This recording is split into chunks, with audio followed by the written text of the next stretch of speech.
नमस्कार, बहुत बहुत स्वागत है आप सभी का आज की प्रैक्टिस क्लास में। आज की यह प्रैक्टिस क्लास यूपी पीजीटी के पुराने प्रश्न पत्रों पर आधारित है। तो आज का पहला प्रश्न है, दूसरी परंपरा की खोज के लेखक कौन हैं? तो विकल्प में है रामविलास शर्मा, शिवदान सिंह चौहान, नामवर सिंह या फिर देवी शंकर अवस्थी। तो दूसरी परंपरा की खोज के लेखक जो हैं डॉक्टर नामवर सिंह हैं। विकल्प थर्ड इसका सही उत्तर हो जाएगा डॉक्टर नामवर सिंह। ये मार्क्सवाद के समर्थक होते हुए भी रामविलास शर्मा की तरह मार्क्सवादी आलोचक नहीं हैं। इनके अन्य प्रमुख ग्रंथों में है कहानी और नई कहानी, छायावाद, कविता के नए प्रतिमान, इतिहास और आलोचना। ये सभी रचनाएं जो हैं नामवर सिंह की हैं। अगला प्रश्न है, इनमें से कौन ललित निबंधकार नहीं है? तो विकल्प में है हजारी प्रसाद द्विवेदी, रामचंद्र शुक्ल, कुबेर नाथ राय या फिर विद्यानिवास मिश्र। तो ललित निबंधकार नहीं बताना है, तो इसका सही उत्तर हो जाएगा आचार्य रामचंद्र शुक्ल। विकल्प सेकेंड इसका सही उत्तर हो जाएगा आचार्य रामचंद्र शुक्ल नहीं है। इन्होंने विचार प्रधान निबंधों की रचना की है।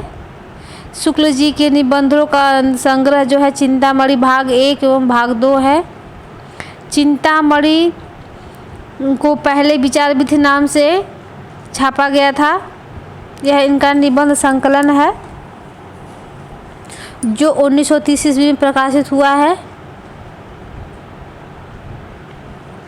अगला प्रश्न है, बसंत आ गया पर कोई उत्कंठा नहीं शीर्षक निबंध के लेखक का नाम बताना है।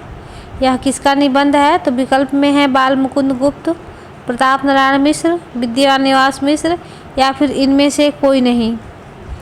तो यह जो निबंध है यह विद्यानिवास मिश्र जी का निबंध है। तो इसका सही उत्तर हो जाएगा विकल्प 3।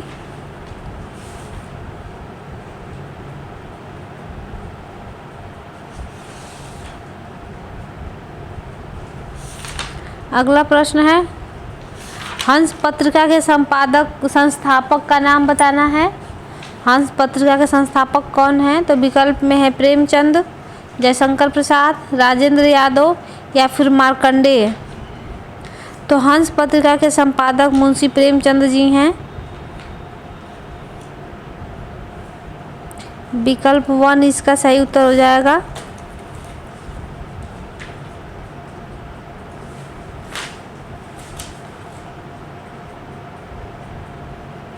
अगला प्रश्न है, तार सप्तक का प्रकाशन वर्ष है। तो विकल्प में है सन 1936, सन 1943, सन 1936 या फिर सन 1936 ईस्वी।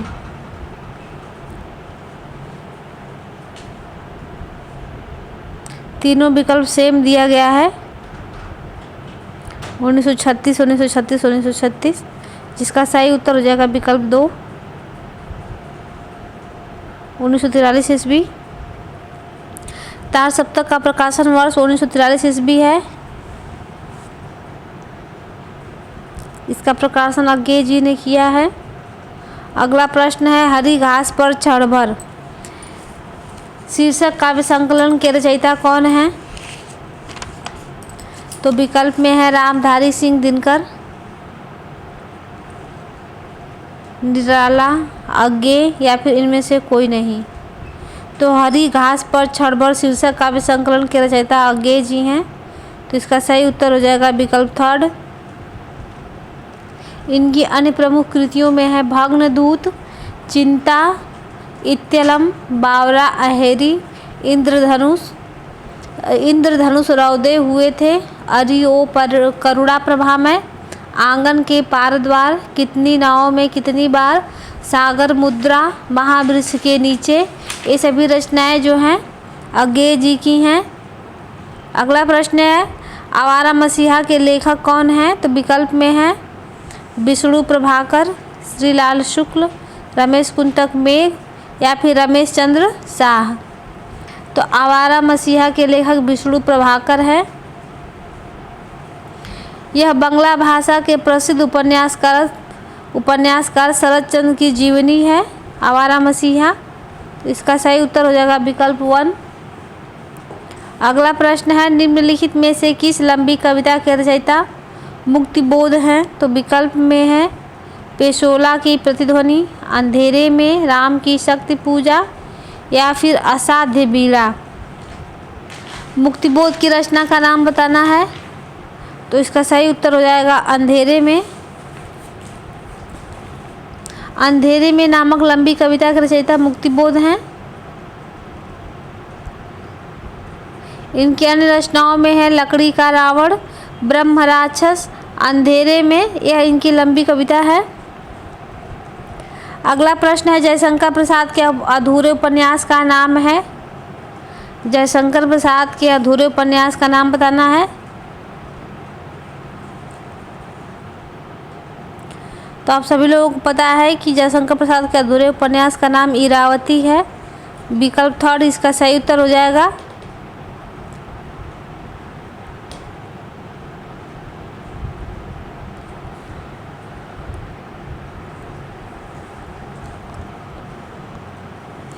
मंगलसूत्र जो है यह प्रेमचंद जी का अधूरा उपन्यास है। विकल्प 1 वाला जो है मंगलसूत्र प्रेमचंद का अधूरा उपन्यास है।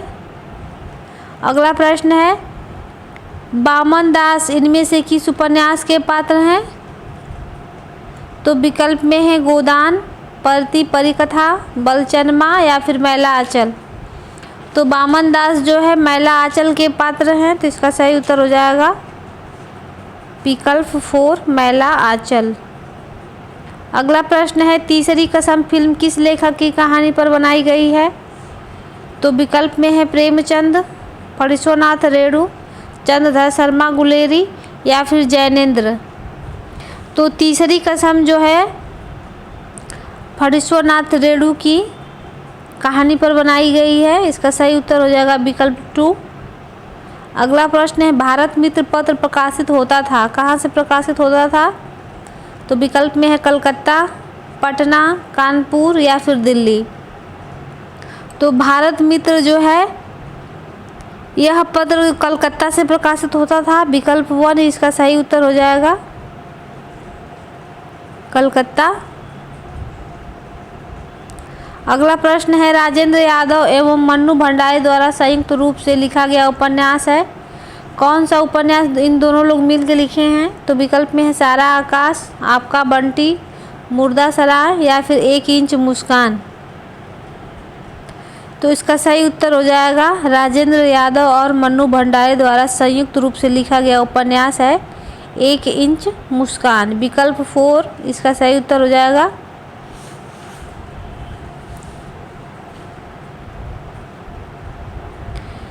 एक इंच मुस्कान खंडित व्यक्तित्व वाले आधुनिक व्यक्तियों की प्रेम ट्रेजेडी है। राजेंद्र यादव के अन्य उपन्यासों में है प्रेत बोलते हैं, उखड़े हुए लोग, और मन्नू भंडारी के हैं आपका बंटी, स्वामी और महाभोज। ये इन दोनों की रचनाएं थी। अगला प्रश्न है क्या भूलूं क्या याद करूं किसकी आत्मकथा है? तो विकल्प में है कुबेर नाथ राय, हरिवंश राय बच्चन, महादेवी वर्मा या फिर शिव प्रसाद सिंह। तो क्या भूलूं क्या याद करूं जो है यह हरिवंश राय बच्चन की आत्मकथा है। विकल्प 2 इसका सही उत्तर हो जाएगा हरिवंश राय बच्चन। अगला प्रश्न है रामधारी सिंह दिनकर को किस कृति पर ज्ञानपीठ पुरस्कार प्राप्त हुआ था?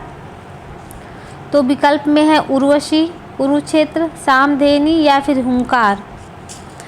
तो उर्वशी दिनकर की नवीनतम प्रबंध कृति है जो ज्ञानपीठ पुरस्कार से सम्मानित भी है। तो विकल्प 1 इसका सही उत्तर हो जाएगा उर्वशी।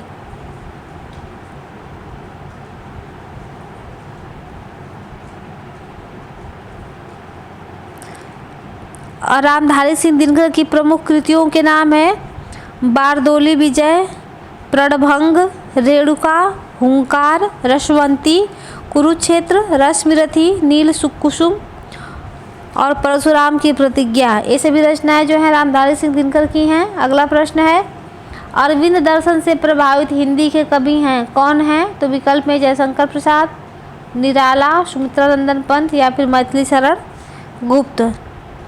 तो अरविंद दर्शन से प्रभावित प्रसिद्ध छायावादी कवि सुमित्रानंदन पंत हैं। विकल्प थर्ड इसका सही उत्तर हो जाएगा सुमित्रानंदन पंत।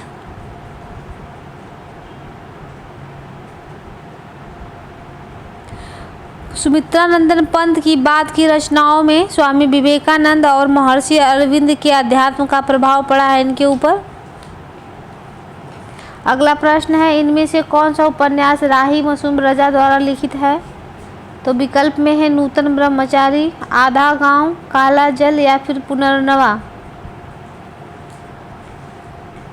तो इसका सही उत्तर हो जाएगा विकल्प 2 आधा गांव।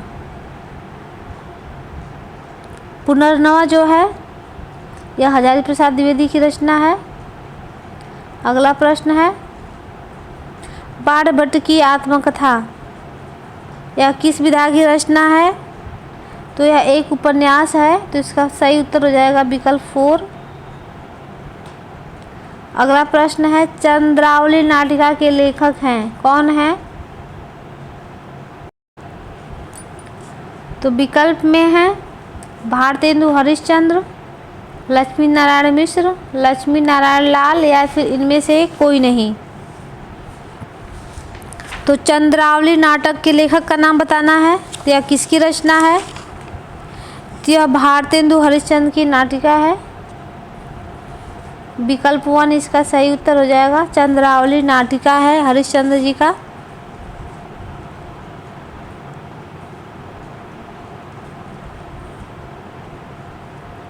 अगला प्रश्न है, कवि वचन सुधा थी क्या थी? तो विकल्प में है एक कविता प्रतियोगिता, एक पत्रिका, एक नाटक प्रतियोगिता या फिर एक साहित्यिक संस्था।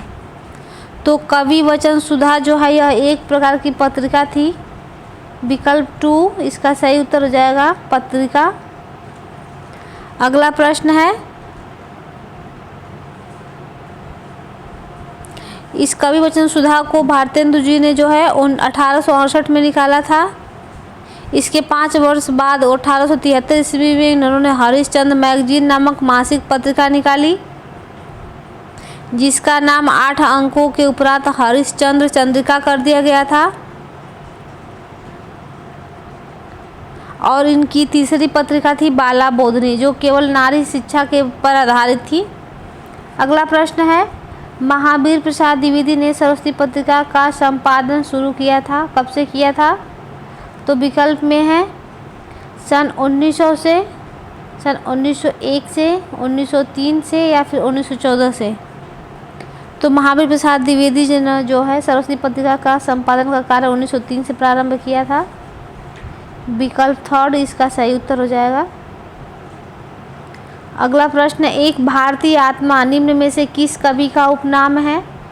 तो विकल्प में है नागार्जुन, माखनलाल चतुर्वेदी, सुमित्रानंदन पंत या इनमें से किसी का भी नहीं। तो एक भारतीय आत्मा जो है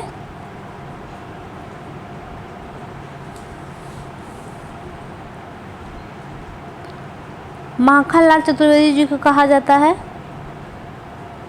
विकल्प 2 इसका सही उत्तर हो जाएगा माखनलाल चतुर्वेदी।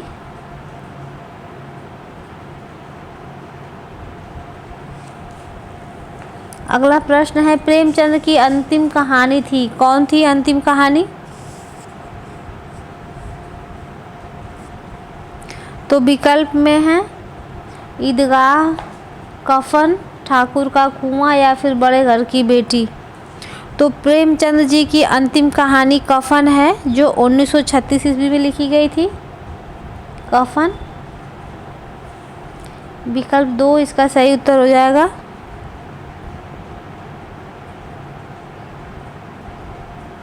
इस वर्ष प्रेमचंद जी की मृत्यु हुई थी।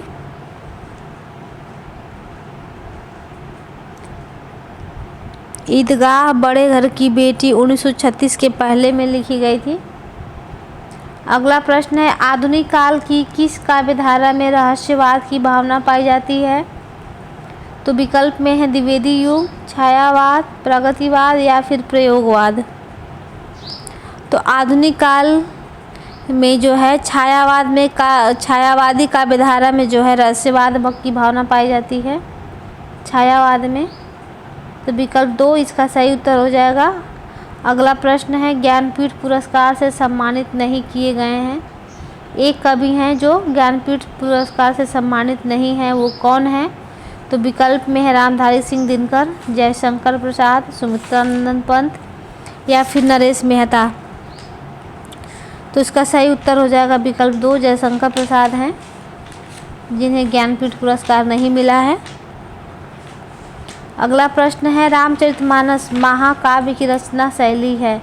यह किस रचना शैली में लिखी गई है? महाभारत नहीं, रामचरितमानस। तो विकल्प में दोहा चौपाई शैली, बरवे शैली, मसनवी शैली या उपर्युक्त सभी। तो रामचरितमानस जो है दोहा चौपाई शैली में लिखी गई है। यह अवधी भाषा में लिखा गया तुलसीदास कृत रामचरितमानस महाकाव्य जो है दोहा और चौपाई जैसे छंदों में रचित है।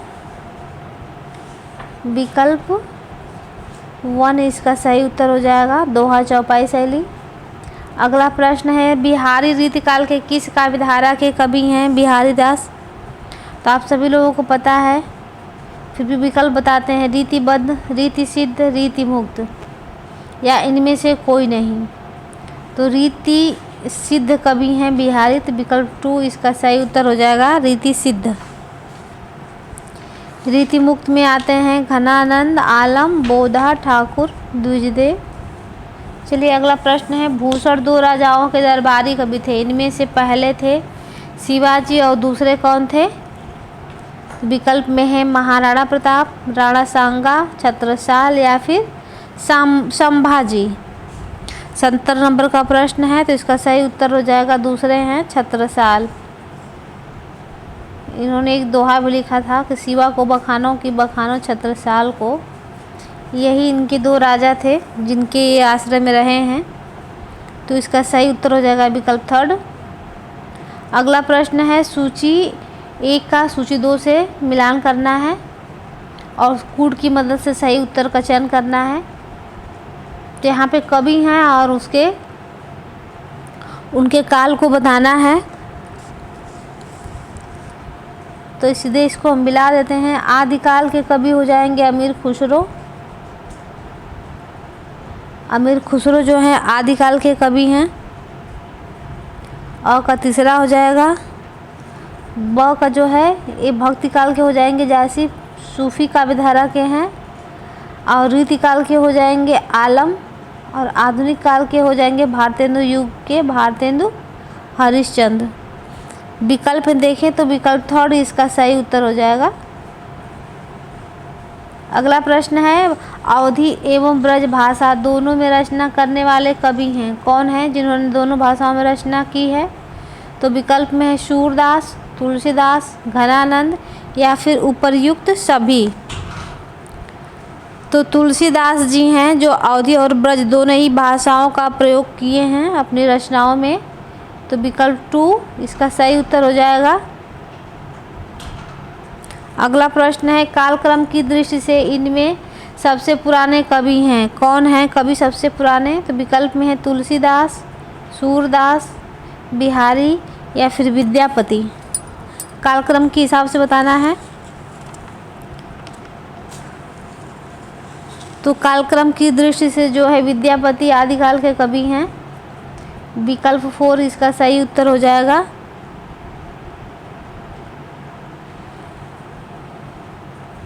अगला प्रश्न है इनमें से किस कवि की प्रेमिका का नाम सुजान था? तो विकल्प में है रसखान, बिहारी, घनानंद या फिर आलम। तो इसका सही उत्तर हो जाएगा घनानंद की प्रेमिका का नाम सुजान था, जो एक वेश्या थी। विकल्प 3 इसका सही उत्तर हो जाएगा। घनानंद की कविता सुजान शब्द का बारंबार प्रयोग हुआ है इनकी कविता में, जो कहीं तो कृष्णवाची है तो कहीं सुजान नामक उस वेश्या के लिए हुआ है जो उनकी प्रेयसी थी। घनानंद की प्रमुख ग्रंथों में है सुजान सागर, विरह लीला, कोकसार, रसकेलिवल्ली और कृपा कांड। ये सब रचनाएं घनानंद की हैं। अगला प्रश्न है, इस मुसलमान हरिजनन पर कोटिन हिंदू बारिये लिखने वाले कवि कौन हैं? ये किसकी पंक्ति है? तो विकल्प में है अमीर खुसरो, जायसी आलम या फिर भारतेंदु हरिश्चंद्र। तो यह भारतेंदु हरिश्चंद्र की पंक्ति है। तो विकल्प 4 इसका सही उत्तर हो जाएगा, भारतेंदु हरिश्चंद्र। अगला प्रश्न है, द्विवेदी युग नामकरण किसके नाम पर किया गया है? द्विवेदी युग का नामकरण तो आप सभी लोगों को पता है, महावीर प्रसाद द्विवेदी हैं। विकल्प 2 इसका सही उत्तर हो जाएगा। अगला प्रश्न है, हिंदी साहित्य का इतिहास लिखने वाले प्रथम लेखक का नाम बताना है, कौन है? तो विकल्प में है रामचंद्र शुक्ल, गारसा दत्तासी, शिव सिंह सेंगर या फिर मिश्र बंधु। तो इसका सही उत्तर हो जाएगा गारसा दत्तासी हैं, जो एक फ्रेंच विद्वान थे। सबसे पहले हिंदी का इतिहास इन्होंने ही लिखा है फ्रेंच भाषा में। इस्तवार दौलाल हिंदुई हिंदुस्तानी इनकी रचना का नाम है। अगला प्रश्न है, इस्तवार दौलाल हिंदुई हिंदुस्तानी नामक हिंदी साहित्य के इतिहास ग्रंथ के लेखक का नाम बताना है। फिर देखिए वही प्रश्न आ गया, यह गारसा दत्तासी के इतिहास ग्रंथ का नाम है, जो हिंदी का प्रथम इतिहास ग्रंथ है।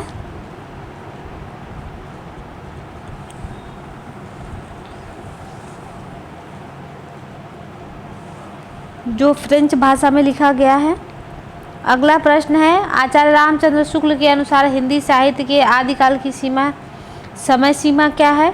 शुक्ल के अनुसार विक्रम संवत 1050 से विक्रम संवत 1375 तक, सन 1050 से 1375, विक्रम संवत 1375 से विक्रम संवत 17 तक, इनमें से कोई नहीं। आदिकाल का बताना है, तो इसका सही उत्तर हो जाएगा विक्रम संवत 1050 से 1375 तक। विकल्प 1 इसका सही उत्तर हो जाएगा। अगला प्रश्न है, आलाखंड नामक काव्य ग्रंथ का दूसरा नाम क्या है? आलाखंड का तो आप सभी लोगों को पता है, आलाखंड को परमाल रासों के नाम से जाना जाता है।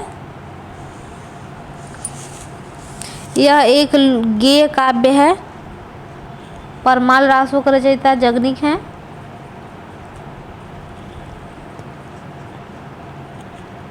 तो इसका सही उत्तर हो जाएगा विकल्प 4। अगला प्रश्न है, निर्गुण ज्ञानाश्रय शाखा का दूसरा नाम बताना है। विकल्प में है राम भक्ति शाखा, कृष्ण भक्ति शाखा, संत साहित्य या फिर सूफी साहित्य। तो निर्गुण ज्ञानाश्रय शाखा का दूसरा नाम हो जाएगा संत साहित्य। विकल्प 4 इसका सही उत्तर हो जाएगा, संत साहित्य। निर्गुण में ज्ञानाश्रय और प्रेमाश्रय दो शाखाओं में विभक्त है। तो ज्ञानाश्रय में संत साहित्य आता है और प्रेमाश्रय में सूफी साहित्य आता है। तो इसका सही उत्तर हो जाएगा विकल्प 3। अगला प्रश्न है, वही प्रश्न है, निम्नलिखित में से अष्टछाप के कवि नहीं हैं, कौन इसमें से एक हैं जो अष्टछाप में नहीं हैं? तो विकल्प में है सूरदास, मलुकदास, नंददास या फिर छीत स्वामी। तो इसका सही उत्तर हो जाएगा संत मलुकदास जो है अष्टछाप के कवि नहीं हैं। विकल्प 2 इसका सही उत्तर हो जाएगा, मलुकदास।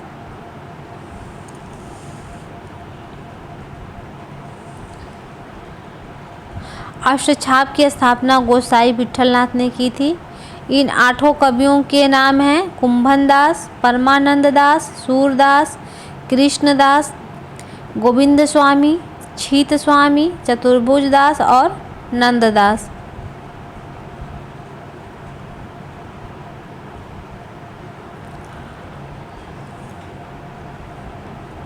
अगला प्रश्न है, खड़ी बोली में सबसे पहले काव्य सृजन करने वाले कवि हैं, कौन हैं जिन्होंने खड़ी बोली का प्रयोग किया है? तो विकल्प में है अमीर खुसरो, सूरदास, तुलसीदास या इनमें से कोई नहीं। तो इसका सही उत्तर हो जाएगा अमीर खुसरो खड़ी बोली में सबसे पहले काव्य सृजन करने वाले कवि हैं। अमीर खुसरो को खड़ी बोली हिंदी का प्रथम कवि माना जाता है। इन्हें हिंदुस्तान की तूती भी कहा जाता है। इनका वास्तविक नाम अबुल हसन या मोइनुद्दीन खुसरो था।